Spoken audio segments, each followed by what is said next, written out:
నమస్తే, తెలుగు రాజ్యంకి స్వాగతం. నేను మీ సంధ్య. ఏపీలో అటు వైఎస్ జగన్మోహన్ రెడ్డితో కాంగ్రెస్ పార్టీ నుంచి విభేదించి ఆయనతో నడిచిన వాళ్ళు కొద్దిమంది ఉన్నారు.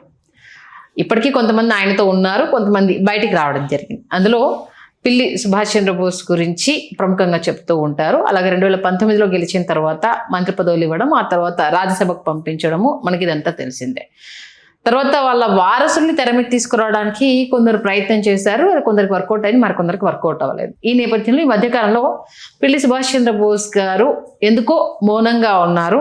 అలాగే కుమారుడు చిన్నబాబు కోసము ఏవో ప్రయత్నాలు చేస్తున్నారు అంటూ ఇలా రకరకాలుగా వార్తలు వస్తున్నాయి. దీంతో పాటు ఆ ప్రాంతంలో ఇంటర్నల్ వార్ నేతల మధ్య ఒకరింటొకరికి పడట్లేదు అన్న ఇంకో వాదన కూడా తెర మీదకి వస్తుంది.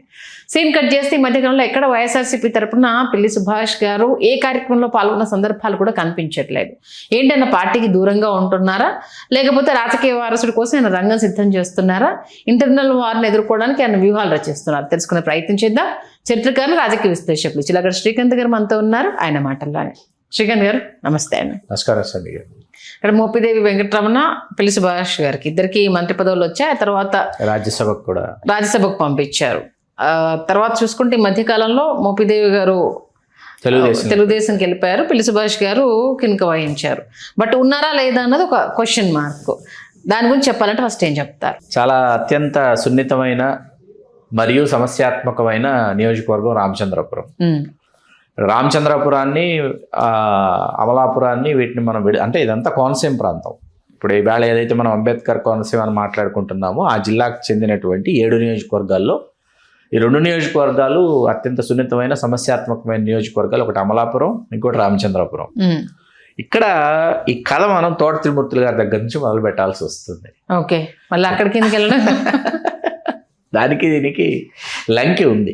ఓకే, తోట త్రిమూర్తులు గారు 94లో స్వతంత్ర అభ్యర్థిగా గెలుపొందిన తర్వాత ఆయన రామచంద్రపురంలో అంత క్రితం కాపు సామాజిక వర్గం నుంచి ఎంఎస్ సంజీవరావు గారిని మల్లిపూడి శ్రీరామ సంజీవిరావు ఆయన ఏకగ్రీవంగా ఎన్నికయ్యి, ఆ తర్వాత కాకినాడ లోక్సభకు ఎంపికయ్యి కేంద్ర మంత్రిగా ఒక వెలుగు వెలిగి భారతదేశానికి శాస్త్ర సాంకేతిక వైజ్ఞానిక శాఖ మంత్రిగా సేవలందించి రాజీవ్ గాంధీ గారు ప్రధానమంత్రిగా ఉన్న సమయంలో ఈ మల్లిపూడి శ్రీరామ సంజీవరావు గారే భారతదేశానికి కంప్యూటర్ని తీసుకుని వచ్చినటువంటి కేంద్ర మంత్రి. మహామహనీయుడు, మనం స్మరించుకోదగినటువంటి మహనీయుడు. ఆయన గురించి ఒకరోజు మనం విశ్లేషించుకుందాం. ఆయన తర్వాత కాపు సామాజిక వర్గం నుంచి, ఈ నియోజకవర్గం నుంచి క్షత్రియులు ప్రాధాన్యత, వాళ్ళు ప్రాతినిధ్యం వహిస్తూ వచ్చారు రామచంద్రపురం నియోజకవర్గం నుంచి. ఆ దరిమిలా ఏంటంటే కాపుల సాంద్రత ఉంది. కాపుల తర్వాత కల్లుగీత కార్మికులు ఉన్నారు, తర్వాత దళితులు ఉన్నారు. కాపుల నుంచి తోట త్రిమూర్తులు గారు ఆయన లీడర్గా ఎమర్జ్ అయ్యి పాలిటిక్స్లోకి వచ్చి క్రియాశీలక రాజకీయాలు తెలుగుదేశం యొక్క ప్రభ బలంగా వీస్తున్న సమయం, తెలుగుదేశం అధికారంలోకి వస్తుంది అనుకున్న సమయంలో ఆయన టికెట్ నిరాకరించారు. నిరాకరిస్తే ఆయన మిర్యాల వెంకటరావు గారిని కలిసి, మిర్యాల వెంకటరావు గారు కాంగ్రెస్ పార్టీ అధికారంలో ఉంది, ఎన్నికలు కాంగ్రెస్ పార్టీ అధికారంలో ఉండగానే కదా వెళుతుంటే ఇక్కడ సాధ్యమవుతుందా అక్కడంటే వెంకటరావు గారు ఒకటే చెప్పారు, ఒక సభ ఆర్గనైజ్ చేయి, నేను వస్తాను, ఒక మీటింగ్ పెట్టు, అసలు కమ్యూనిటీ ఉంది అని చెప్పి ఎలక్షన్స్కి ఒక ఇండిపెండెంట్కి వెళ్తే గెలుస్తామా గెలవమా చూద్దామా అని చెప్పేసి ఒక ప్రయోగం చేశారు 94లో. అది ఇండిపెండెంట్గా తోట త్రిమూర్తులు గారు గెలిచారు. ఇండిపెండెంట్గా గెలిచారు. తెలుగుదేశం పార్టీ హక్కును చేర్చుకుంది. తెలుగుదేశం పార్టీలో 99లో కూడా ఆయన శాసనసభ్యుడు అయ్యారు. అయిన తర్వాత అక్కడ ఉన్నటువంటి కాంగ్రెస్ పార్టీలో పిల్లి సుభాష్ చంద్రబోస్ గారు ఆయన కూడా ఎదుగుతూ వస్తున్నటువంటి ఒక సమయం. ఆయన రాజశేఖర రెడ్డి గారికి అత్యంత ఇష్టడుగా ముద్రపడ్డారు జిల్లాలో. మీకు ఉండవల్లి అరుణ్ కుమార్ గారు, తర్వాత జక్కంపూడి రామ్మోహన్ రావు గారు, పిల్లి సుభాష్ చంద్రబోస్ గారు, వీళ్ళందరూ ఏంటంటే రాజశేఖర రెడ్డి గారి వర్గంగా గుర్తింపు తెచ్చుకున్న వాళ్ళు ఉమ్మడి తూర్పుగోదావరి జిల్లాలో. 2004 ఎన్నికల్లో కాంగ్రెస్ పార్టీ ఆయన టికెట్ నిరాకరించింది. అయినా ఆయన ఇండిపెండెంట్గా వేశారు. పిల్లి సుభాష్ చంద్రబోస్ గారు వేస్తే కాంగ్రెస్ పార్టీ తర్వాత మా తప్పు మేము తెలుసుకున్నాము, కాంగ్రెస్ పార్టీ మీకే మద్దతు పలుకుతుందని చెప్పి ఆయన గెలిచారు. 2004, 2009 వరుస ఎన్నికల్లో పిల్లి సుభాష్ చంద్రబోస్ గారు గెలిచి రాజశేఖర రెడ్డి గారి మంత్రివర్గంలో చేశారు. ఆ తర్వాత రోషయ్య గారి మంత్రివర్గంలో ఉన్నారు. ఆ తర్వాత కాంగ్రెస్తో విభేదించి వెలుపలికి వచ్చి జగన్మోహన్ రెడ్డి గారితో ఆయన ప్రయాణాన్ని ప్రారంభించి 2012 ఎన్నికల్లో ఆయన వైకాపా అభ్యర్థిగా పోటీ చేశారు. 2009 ఎన్నికల నాటికి ప్రజారాజ్యంలో చేరి తోట త్రిమూర్తులు గారు ఓడిపోయి ఉన్నారు ఓకే. పిల్లి సుభాష్ చంద్రబోస్ గారి చేత. అప్పుడు 12 ఉప ఎన్నికలకి ఏమైంది, ప్రజారాజ్యం పార్టీ కాంగ్రెస్ లో విలీనం చేసిన తర్వాత తోట త్రిమూర్తులు గారు కాంగ్రెస్ అభ్యర్థిగా పోటీ చేసి, ఈయన కాంగ్రెస్ నుంచి వైకాపాలోకి వెళ్ళారు, సూపర్.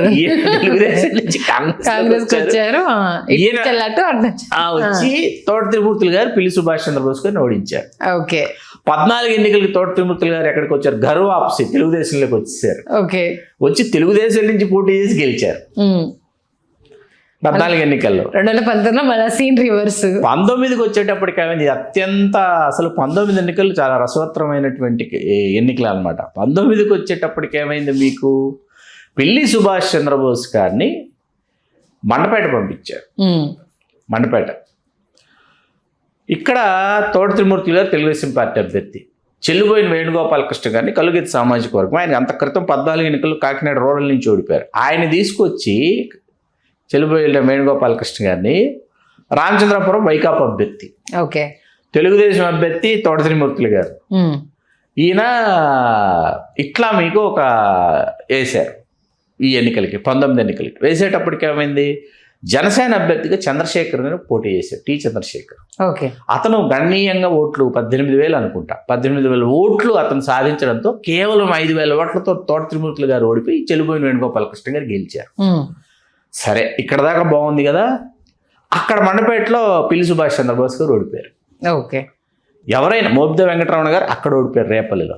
ఓడిపోతే జగన్మోహన్ రెడ్డి గారు వరుసగా ఓడిపోయారు. 12 ఉప ఎన్నికలో ఓడిపోయి, అసలు 14లో ఓడిపోయి, 19లో ఓడిపోయి, అంతే కదా, 3 ఎన్నికల్లో ఓడిపోయినట్టు పిల్లి సుభాష్ చంద్రబోస్ గారు రిజెక్టెడ్ అన్నమాట. డైరెక్ట్ ఎలక్షన్లో హీ వాజ్ రిజెక్టెడ్. ఓడిపోతే జగన్మోహన్ రెడ్డి గారు ఆయన్ని తీసుకొచ్చి ఉప ముఖ్యమంత్రి కూడా, నాట్ ఓన్లీ రాష్ట్ర మంత్రి, 5 ఉప ముఖ్యమంత్రులు. అప్పుడు కాపుల నుంచి ఒకరు, వెనుకబడిన తరగతుల నుంచి ఒకరు, ముస్లిం మైనార్టీల నుంచి ఒకరు, ఎస్సీల నుంచి ఒకరు, ఎస్టీల నుంచి ఒకరు, ఇట్లా 5 నుంచి 5 ఉప ముఖ్యమంత్రి, 5 సామాజిక ఉప ముఖ్యమంత్రిని చేసి పిల్లి సుభాష్ చంద్రబోస్ గారిని వేసి, ఆ తర్వాత మీకు శాసనమండలికి పంపించి, శాసనమండలి నుంచి మీకు ఏంటి రాజ్యసభకు ఎకాయికిన, మళ్ళీ ఉప ముఖ్యమంత్రి కాస్త ఆ రాజ్యసభకు వెళ్ళేటప్పుడు ఈ మంత్రి పదవికి రాజీనామా చేయాలి. చేసిన తర్వాత అప్పుడు చెల్లిపోయిన వేణుగోపాలకృష్ణ గారు ఇదే సామాజిక వర్గానికి చెందిన వ్యక్తిని రాష్ట్ర మంత్రిని చేశారు. శాసనసభ్యుడిగా రాష్ట్ర మంత్రిగా చెల్లుబోయిన వేణుగోపాలకృష్ణ గారు వాస్తవానికి రామచంద్రాపురం నియోజకవర్గంలో కీలకమైనటువంటి పాత్ర పోషించారు. అదే రగడ నడుస్తుంది. ఈ చెల్లుబోయిన వేణుగోపాలకృష్ణ గారు ఎవరు అంటే మళ్ళీ జక్కంపూడి రామ్మోహన్ రావు గారి శిష్యుడు. ఓకే. ఈ జక్కంపూడి రామ్మోహన్ రావు గారు ఈ చెల్లుబోయి అంటే ఇక్కడ సామాజిక సమీకరణాలు ఉంటాయి. ఒక్కొక్క సామాజిక వర్గం నుంచి ఒక్కొక్కరు ఫేసెస్, నెక్స్ట్ ఎవరు అనేటటువంటి ఫేసెస్ను కూడా ఫైండ్ అవుట్ చేయాలి. అలా ఫైండ్ అవుట్ చేసినటువంటి టైంలో ఈ చెల్లుబోయిన వేణుగోపాలకృష్ణ గారు కనిపించారు జక్కంపూడి రామ్మోహన్ రావు గారికి. ఈ సామాజిక వర్గం నుంచి, కలుగెత్తి సామాజిక వర్గం నుంచి, ఈడికి సామాజిక వర్గం, గౌడ్స్, ఇతను బాగుంటాడు. పిక్ చేసి రాజశేఖర రెడ్డి గారి దగ్గర తీసుకెళ్ళి జిల్లా పరిషత్ చైర్పర్సన్గా ఇతను బాగుంటాడు ఎన్నికల్లో నించోబెట్టి మనకి తూర్పుగోదావరి జిల్లా పరిషత్ చైర్మన్గా గెలిచారు. ఆయన ఇప్పుడు క్రియాశీలక రాజకీయాలు వైకాపాతో ప్రయాణం చేసి ఆయన మీకు రాష్ట్ర మంత్రి కూడా అభివృద్ధి అద్భుతంగా చేశారు. చేసిన తర్వాత మొన్న ఎన్నికలకి 24 ఎన్నికలకి సుభాష్ చంద్రబోస్ గారు ఆయన రాజ్యసభలో ఉన్నారు కాబట్టి ఆయన పదవీ కాలం కొనసాగుతోంది కాబట్టి పూర్తి అయిపోయింది. అయిపోయింది.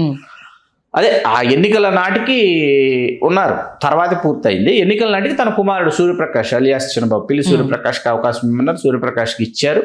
ఇక్కడ ఎవరు ఊహించినటువంటి విషయం ఏంటంటే 19 ఎన్నికల్లో తెలుగుదేశం పార్టీ అభ్యర్థిగా ఓడిపోయినటువంటి తోట త్రిమూర్తులు గారు వైకాపాలో చేరి, వైకాపాలో శాసనమండలి సభ్యుడయి, వైకాపా మండపేట ఇన్ఛార్జిగా అక్కడికి వెళ్ళి మొన్న ఎన్నికల్లో ఆయన అక్కడ ఓడిపోయి, అయినప్పటికీ మండపేటలో తన ప్రభావాన్ని, తన ప్రతాపాన్ని తోట త్రిమూర్తులు గారు తనదైనటువంటి ముద్ర అక్కడ వేస్తున్నారు. అక్కడ ఆయన ఏం చేశారంటే, ఆయన అక్కడ ఉన్నారు, ఇక్కడ మరి ఎవరు పోటీ చేయాలి 24 ఎన్నికలకి? ఒక దశలో త్రిమూర్తులు గారు కుమారుణ్ణి నించోబెడదామన్నది ఒక చర్చ వచ్చింది తోట పృథ్వీరాజుని. లేదు ఇంకా చిన్నవాడు, నేనున్నాను కదా, నా తర్వాత తీసుకొద్దామని త్రిమూర్తులు గారు సున్నితంగా, నేను త్రిమూర్తులు గారిని స్వయంగా నేను అడిగాను, పృథ్వీని రామచంద్రపురం నుంచి కంటెస్ట్ చేస్తున్నారా అని నేను అడిగాను, లేదా మండపేట పృథ్వీ చేసి మీరు రామచంద్రపురానికి వస్తున్నారని కూడా అడిగాను నేను. ఇక్కడ మీకు ఏమైందంటే, ఇక్కడ అక్కడ లేదు అక్కడ సూర్యప్రకాష్కి ఇస్తున్నారు కాబట్టి పృథ్వీ కరెక్ట్ కాదు.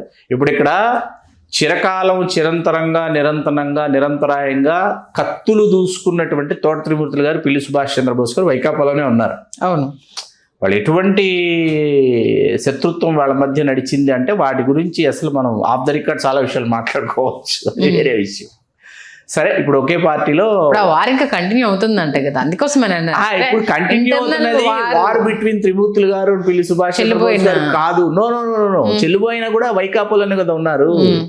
ఇక్కడ మీకు ఈ అమలాపురం ఏదైతే పినిపే విశ్వరూప్ గారి ఇంటి మీదకి వెళ్ళి అంబేద్కర్ కోనసీమ ఆ ఇంటిని దగ్ధం చేయటం ఇదంతా జరిగిన దాంట్లో వాస్తవానికి అమలాపురానికి చెందినటువంటి గంధం పల్లంరాజు గారికి ప్రముఖంగా వినిపిస్తుంది తెలుగుదేశం పార్టీ. తను మీకు తనని ప్రధాన నిందితుడిగా పేర్కొన్నప్పటికీ పేర్కొన్నారు. కాకపోతే దీనిలో ఇన్వాల్వ్ అయినటువంటి వాళ్ళలో వాసంశెట్టి సుభాష్ గారు కూడా ఒకరు. ఓకే, ఈ టోటల్ ఎంటైర్ సినేరియాలో. కానీ ఫ్రంట్ ఎండ్ లో ఉన్నటువంటి వాడు గంధం Pallavaraju, caste pay Kapu, from Amalapuram. He's from Amalapuram. Vasamsetti Subhash also same from same. రెండు నియోజకవర్గాలు ఏంటంటే పడుగు పేకలాగా ఉంటాయండి. రెండు నియోజకవర్గాలు చాలా మీకు ఇదిగా కనిపిస్తాయి మీకు. అంటే బంధుత్వాలు కానీ, సమీప బంధుత్వాలు కానీ, తర్వాత మీకు వాళ్ళు రాకపోకలు కానీ, రెండు నియోజకవర్గాలు ఎక్కువ అనమాట. తర్వాత ఈ వాసంశెట్టి సుభాష్ గారు ఏం చేశారంటే ఎంటైర్ ఈ మంత్రి గారి ఇంటి మీదకు వెళ్ళి ఈ దహనం ఆ ఇంటిని దగ్ధం చేసినటువంటి దానిలో ఏవైతే ఎంటైర్ క్రెడిట్స్ ఉన్నాయో ఈ క్రెడిట్స్ మొత్తం వాసంశెట్టి సుభాష్ గారు లోకేష్ గారి దగ్గర కొట్టేశారు. ఈ క్రెడిట్స్ అని కొట్టేసి వెంటనే ఇమ్మీడియట్లీ ఈయన కోనసీమ రైల్వే చేసి అంతకుముందు బండారు రామ్మోహన్ రావు గారు అమలాపురం ఆయన టీంలో కూడా 4-5 రోజులు ఆ ఉద్యమంలో తిరిగాడు. ఆయన ఏదో ఒక ఉద్యమంలో తిరగాలి, ఏదో ఉద్యమంలో తిరిగితే నాయకుడిగా గుర్తింపు వస్తే ఏదో ఒక రాజకీయ పార్టీని అధికారంలోకి వచ్చేస్తుంది అనుకున్న రాజకీయ పార్టీని వెళ్ళి నాకు ఎమ్మెల్యే సీట్ ఇవ్వండి. ఇది మనకు అన్ని కమ్యూనిటీస్లో కనిపిస్తారు దీస్ కైండ్ ఆఫ్ పీపుల్. ఇంకొక రోజు ఇంకొక చర్చ పెట్టుకుందాం. వాళ్ళు ఏంటంటే ఒక రాజకీయ పార్టీ రిజిస్టర్ చేస్తారు, ఎన్నికల వేళ మీరు పలానా సామాజిక వర్గం అనుకోండి, నేను కూడా అదే సామాజిక వర్గం అనుకుంటే మీరు పోటీ చేస్తుంటారు ప్రధాన పార్టీల నుంచి. నేను అక్కడికి వచ్చి రోజు ప్రెస్ మీట్లు పెట్టి అల్లరి చేస్తుంటా. నాది రాజకీయ పార్టీ, మాది పలానా సామాజిక వర్గం. ఆవిడ ఏం చేశారు సంజయ్ గారు, మీరు 10 రోజులు చూసి మీకు భయం వేస్తుంది అనమాట. మీరు పిలిచి కూర్చొని బాబు తీసుకెళ్ళి బాబు ప్లీజ్ బాబు దయచేసి వెనక్కి దయచేసి నామినేషన్ ఉపసంహరించుకో. ఈ కైండ్ ఆఫ్ పీపుల్ గురించి ఒకరోజు ఒక చర్చ పెట్టుకున్నాం, అది వేరే విషయం. ఈ ఉద్యమాల్లో కనిపించి ఉద్యమ నాయకులు అని చెప్పి డయాస్ మీద కనిపించి ఇది నాట్ ఓన్లీ డయాస్ అనమాట, ఇది కోనసీమ అంబేద్కర్లో జరిగినటువంటి ఇది చాలా పెద్ద సంఘటన అండి. రాష్ట్ర మంత్రి ఇంటి మీదకి వెళ్ళిపోయి ఇంటిని దగ్ధం చేసేయడం అనేది ఎంత పెద్ద సంఘటన ఒకసారి ఆలోచించండి. దాంట్లో ఎంటైర్ క్రెడిట్స్ వాసంశెట్టి సుభాష్ గారు కొట్టేశారు. పల్లవరాజు గారి గురించి చెబితే గిబితే నిమ్మకాయల చంద్రరాజప్ప గారు లోకేష్ గారికి చెప్పి ఉండాల్సింది. ఎందుకు, he is also from same place. But Chandrarajappa garu Peddapuram నుంచి హ్యాట్రిక్ కొట్టబోతున్నారు కాబట్టి అవండి పల్లవరాజు గారు ఇట్లా మంత్రి గారి ఇంటి మీదకి వెళ్ళారండి, ఇంతమంది వెళ్ళారు, ఇలా చేశారు, ఇట్లా దీంట్లో ప్రధాన పాత్ర పోషించాడు. పల్లవరాజు గారిని మనం ఎక్కడైనా ఈసారి అకామిడేట్ చేస్తే బాగుంటుందని నిమ్మకాయల చంద్రరాజప్ప గారు లోకేష్ గారికి చెప్పి ఉంటే బాగుండేది. అప్పుడిప్పుడే ఎందుకు అనుకున్నారు, ఆయన మిన్నకొండిపోయారు. వాసంశెట్టి సుభాష్ గారు ల్యాండ్ అయ్యారు రామచంద్రపురంలో, ఆయన క్యాండిడేట్ అయిపోయారు, ఎమ్మెల్యే అయిపోయారు, వాళ్ళ రాష్ట్ర మంత్రి కూడా అయిపోయారు. అయిపోయిన తర్వాత ఏంటంటే ఆయన వేణుగోపాలకృష్ణ గారి గురించి, తర్వాత పిల్లి సుభాష్ చంద్రబోస్ గారు వాళ్ళ గురించి, ఇతను అదే సామాజిక వర్గం కాబట్టి ఇతను వేళ చేస్తున్నటువంటి వ్యాఖ్యానాలు కావచ్చు అక్కడ ఏంటంటే వాళ్ళు కాకలు తీరినటువంటి దశాబ్దాల తరబడి రాజకీయాల్ని చేసేసినటువంటి యోధులు అన్నమాట వాళ్ళు. వాళ్ళకి ఎట్లా ఉంటుంది, వాళ్ళ వర్గీయులకి ఎట్లా ఉంటుంది, నిన్నగాక మొన్న వచ్చిన బుడ్డోడు వచ్చి ఇప్పుడు ఇవాళ మమ్మల్ని ఏదో అంటున్నాడు అని అనిపిస్తుంది వాళ్ళకి. కాబట్టి వాళ్ళు అటాక్ చేయటం, వేణుగోపాలకృష్ణ గారు ఉండగా ఎంత అభివృద్ధి జరిగింది. You are also from same place, you are also cabinet minister. ఇప్పుడు ఇక్కడ ఈ ఎంటైర్ సినారియోలో దశాబ్దాల తరబడి నిరంతరంగా ప్రజల్లో పోరాటం చేసి రకరకాల సామాజిక ఉద్యమాల్లో ఎంతో కొంత సంబంధం ఉన్నటువంటి తోట త్రిమూర్తులు గారు ఇప్పటిదాకా రాష్ట్ర మంత్రి కాల, పిల్లి సుభాష్ చంద్రబోస్ గారు ఉప ముఖ్యమంత్రి అయిపోయారు, చెల్లిపోయిన వేణుగోపాలకృష్ణ గారు రాష్ట్ర వాసంశెట్టి సుభాష్ గారు మంత్రి అయిపోయారు. దీనికి సామాజిక సమీకరణాలు కారణం. సరే, ఇప్పుడు వాళ్ళు తన్నుకు చేస్తున్నారు అక్కడ. దాంట్లో ఇప్పుడు ఏంటంటే ఆ పలానా పిల్లి సూర్యప్రకాష్ అంటే మీరు అధికారంలో 164 స్థానాలు మీకు ఇచ్చారు, వాళ్ళు 11 మంది గెలిచి వచ్చారు అక్కడ. వాళ్ళు ఇప్పుడు అక్కడ ఉండే ఏంటి, ఊడితే ఏంటి, వస్తే ఏంటి, పోతే ఏంటి, మీరు కదా ఉండి అక్కడ అభివృద్ధి చేయాల్సిందే, మీరే చెయ్యాలి అభివృద్ధి, మీరే కదా రాష్ట్ర మంత్రి. మీరేమో సంక్రాంతి సంబరాల్లో మీరు వేసిన చిందులు బిందులు ఇంకా మర్చిపోలేదు. రేపు అదే మీ పదవికి ఎసరు తీసుకొస్తుంది. రేపు మీ సామాజిక వర్గం నుంచి మరొకరికి అవకాశం ఇవ్వబోతున్నారు. ఖచ్చితంగా మిమ్మల్ని తప్పించబోతున్నారు. మీ సామాజిక వర్గం నుంచి గౌత్ శిరీష్ గారికి అవకాశం ఇవ్వబోతున్నారు అన్నది ఇన్సైడ్ టాక్. అంబేద్కర్ కోనసీమ నుంచి ఇస్తే మిమ్మల్ని తొలగిస్తే ఉన్నటువంటి ఏకైక కాపు బండారు సత్యానందరావు గారికి రాష్ట్ర మంత్రి ఇవ్వాలి. దీంతో పాటు అమలాపురం రాజకీయాలను కూడా కలిపి మాట్లాడుకుంటే అదొక పెద్ద చరిత్ర అవుతుంది. ఓకే, అంటే ఇప్పుడు పిలి సుభాష్ గారు వైఎస్ఆర్సీపీలో ఉన్నారా? ఎక్కడికి వెళ్తారండి? ఎక్కడికి వెళ్తారు? ఎవరు తీసుకుంటారు? ఎక్కడికి వెళ్తారు? ఇప్పుడు ఈ వయసులో ఏం చేస్తారు? వెళ్ళి కొడుకు కోసం ఏవో ప్రయత్నాలు చేస్తున్నట్టు. ఏం ప్రయత్నాలు చేస్తారు? ఎక్కడికి వెళ్తారు? ఏం ప్రయత్నాలు చేస్తారు? ఓకే, ఎవరు రాణిస్తారు? ఆప్షన్ లేదు, లేదు, నో ఆప్షన్.